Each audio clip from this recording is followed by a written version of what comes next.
My name is Oliver Joyce. I'm a game developer. I made Swords and Sandals. And Swords and Sandals. And Swords and Sandals. Yeah, to be honest, I've made a lot of Swords and Sandals games. That's kind of what I do. I'm an indie game developer. And I want you to join me for a day in my life as a very professional game developer. Let's go. My day begins about 10 to 8. The wife and kids are away for the day, so it's just me today. Morning, Oliver. It's gonna be a great day, but first, let's get the heart pumping with some exercise. Faster! Faster!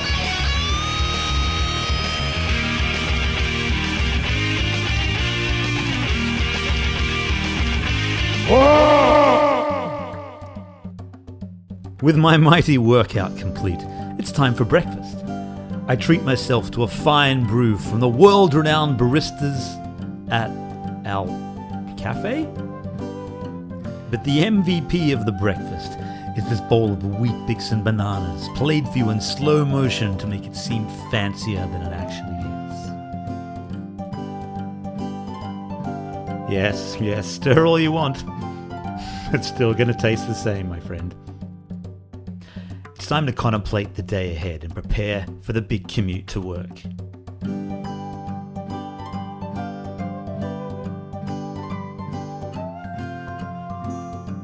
Alright, the commute is complete. Here's my office. Here are some of my game dev books. Here's my office again. Here's a poster of Ultima. Now, I'm serious, we actually are sitting down to work now. It's probably about 8:30. Cheers! Here's to a productive day of game dev ahead.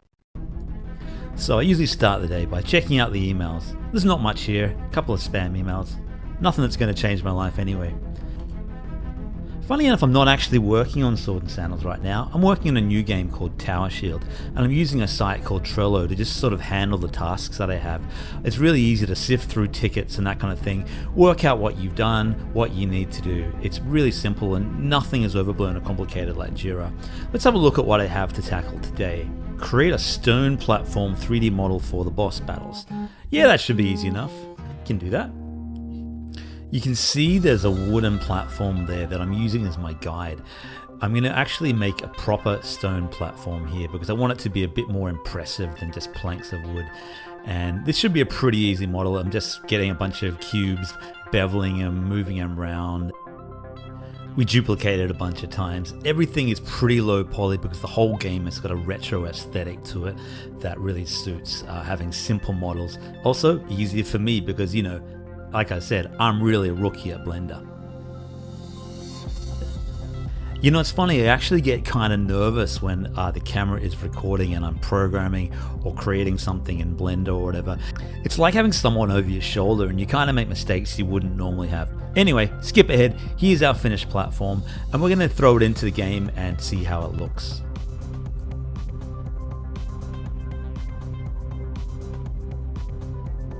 Now I'm making Tower Shield in the Godot engine, Godot 4 in fact, and Godot is a free game engine that is good enough for very professional game developers like myself or hobbyist game developers, but you know, really recommend it. I've been using Godot for a couple of years. So what we're doing now is editing the code of the platforms just so it accepts this new boss platform. Blender actually imports straight into Godot without very many issues. So a bit of mucking around. I've got to apply various materials from the game onto the platform because I'm not actually using Blender's built-in materials. I have my own special pixel art textures that help to make the game look a bit more retro. I find when I bring Blender models into Godot, they just there's a bit of a discrepancy between what it looks like in Blender and what it looks like in Godot. So what I'm doing right here is just applying those materials, and then depending on what level you're on, it will reflect the tower material of that. So different kinds of stone, that kind of thing. So that should all be good to go. Let's check it out in the game and see if it actually worked. Several minutes later, Okay, it's compiled, and what I've got here is a debug mode, which is pretty cool. It allows me to skip straight to the boss fight. And you can't really see there, but the texture is actually working on that boss's stone platform. We're going to switch the camera now to orthographic. And what that is, it's a fixed perspective mode that allows you to see the game in a more isometric angle, where everything's the same scale. That's looking good. The stone texture fits the rest of the game. I'm pretty happy with that. With that task done, it's time to move over to Discord and begin my next job. And what that is interacting with the fans. Because believe it or not, Swords and Sandals has amassed a pretty big fan base over the many years that I've been developing it. I started working on Swords and Sandals in about 2005, and over like 10 sequels and spin-offs and so on, there's been a pretty loyal fan base that's been built up over the years, and it's really good to just be able to chat to them and keep in touch. Once I've finished that, it's back to Trello to sort out a few tickets, knock off a few things, and then work out what is next on my plate. And you know what I need to do? That necessary evil that all indie game developers face. Marketing. You can't get around it. Let's talk Tower Shield.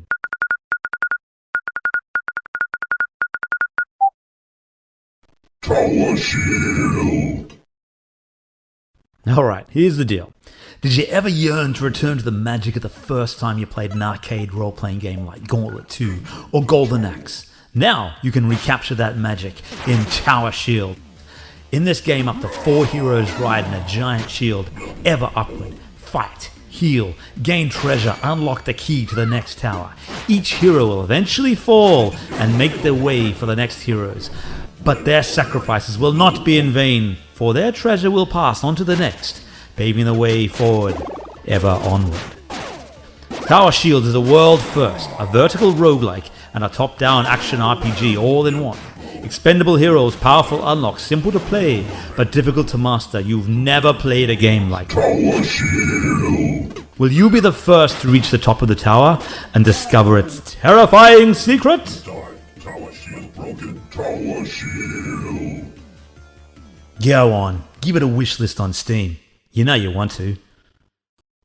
Okay, so that's the pitch for Tower Shield. And look, I'm going to level with you. It's hard doing indie game marketing. It's cringeworthy. It's constant. You can't stop. You have to get your wish lists.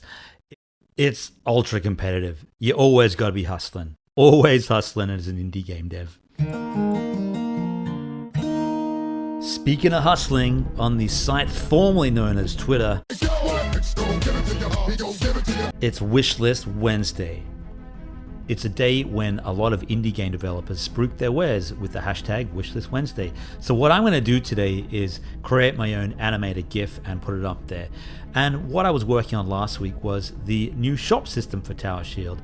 And as you can see here, I've got a bunch of assets that I was putting together for the shop, just showing the layout. There are actually 2 different shops. There's a tavern and a forge, and so I'm going to be showing off both in this GIF. When you're putting together a GIF file, you basically want to get to about 15 seconds, 30 seconds of gameplay footage. Try to make it as interesting as you can. I tend to not spend that much time in them because they're super time consuming. You know, the more time you spend on animated GIFs and that kind of thing, and promoting your game, the less time you spend building your game. It is a constant juggling act, and you got to do both or you will fail. So this is basically what we're going to see in the final animated GIF. There's 4 destinations. You've got the tower, the dungeon, the forge, and the tavern, and we're going to be focusing on the forge and the tavern in this roughly sort of 20-30 second GIF, and I'll be sort of shrinking it down when I've recorded it all.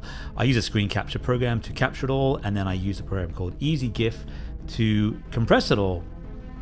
And this is just showing off buying some stuff at the hulking armorer there, then moving over to the tavern and hiring a couple of heroes to join us in the quest. So that should about do it. That would be roughly about 30 seconds worth of material. Now we've got to head over to Twitter and post it. So I put together what I hope is a bit of a catchy spiel. Visit the tavern to recruit brave new heroes for the quest, then equip them with powerful trinkets at the forge. Then a bunch of hashtags. Upload the GIF file, and boom, we're done. And we'll go and check on that a little bit later. Hopefully it gets a bit of traction. While we're on, why not have a bit of a browse? Just see what's going on in the world.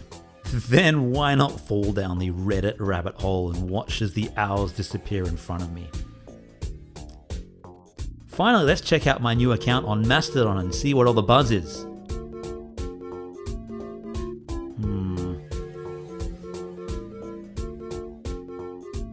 Well, it's 10:30 and my mind is clearly starting to wander. And when that happens, I like to get outside. Being the Renaissance man that I am, I'm doing a few chores.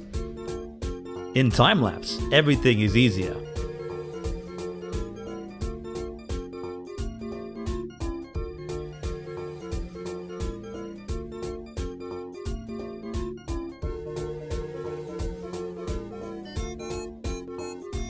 With the washing done, it's time for yet another well-earned break. And this morning I'm making myself a cup of tea and some delicious Vegemite toast. Nectar of the gods right there. Don't spread too thickly. Use it like it's your last jar on earth. How does it taste?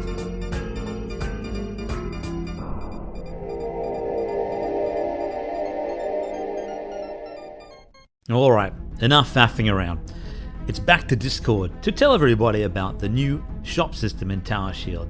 It takes a while, quite a while in fact, to build up an audience for your stuff. And when you do, it really pays to be transparent with them. Show them what you're working on. These people will end up being the biggest evangelists for your work that you could possibly hope for. True fan loyalty is earned and rewarded many times over. Right, that's lunch.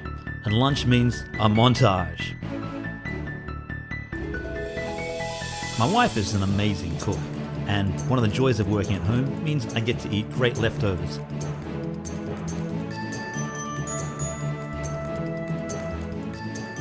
And here's a cat.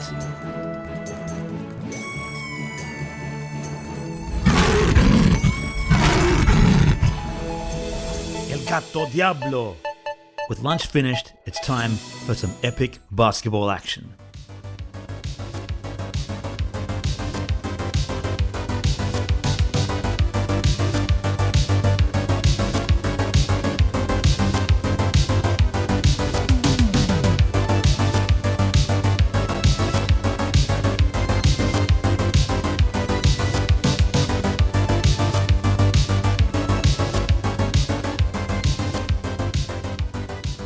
Another day passes and still the NBA has not called me up. It's time to really stop faffing around this time. So let's crank up some tunes and really get stuck in for the afternoon. By now, you're probably sensing a pattern of distraction. The distraction of marketing, the distraction of chores, the distraction of delicious food. The life of an indie game dev is about distraction and about overcoming that distraction. You can't be too hard on yourself. In 8 hours of a day, you might only get about 5 hours worth of productivity. What's important is to make those 5 hours count. Work when you're feeling inspired. Make smart use of that time. Knock off something every single day so you're a little closer to that all-important goal of actually shipping your game.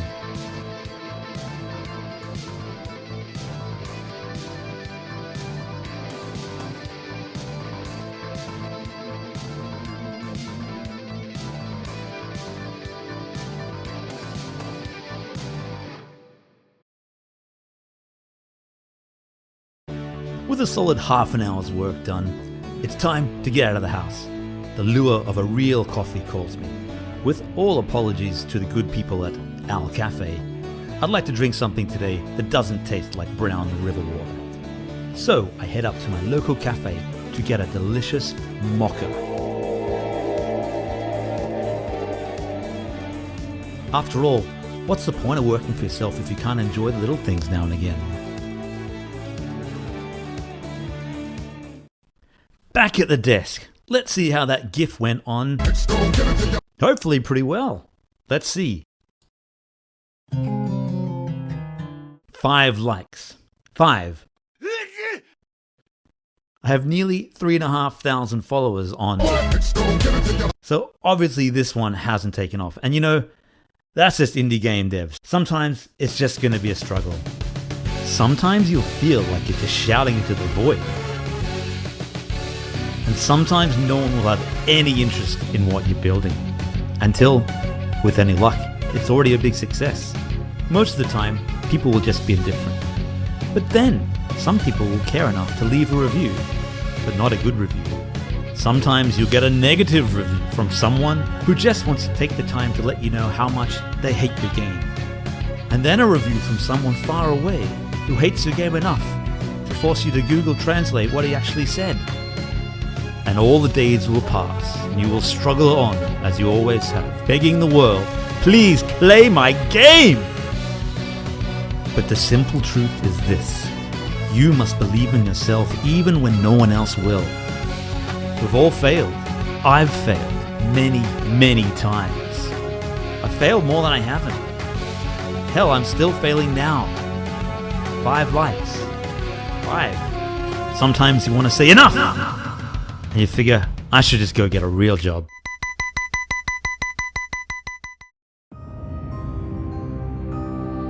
But ultimately, we keep coming back to game dev. Why? Because we love it. It's in our blood. It's that light bulb moment at 3 a.m. when you come up with a game idea unlike any other, and you simply have to write it down right away. It's that moment of simple joy when you see someone else finish a level that you made, or when your game surprises you with emergent gameplay you never thought possible. Game development is a craft unlike any other. You're an engineer. Sometimes you're a musician or an artist. You're a designer. You're a writer. Often you're all these things at the same time. Game developers create worlds for people to be lost in, for people to find themselves in. And I tell you this with all sincerity, if I never sold a single copy of any of my games again, I would still keep making games for the rest of my life. That's how much game dev means to me. Till next time, bye for now.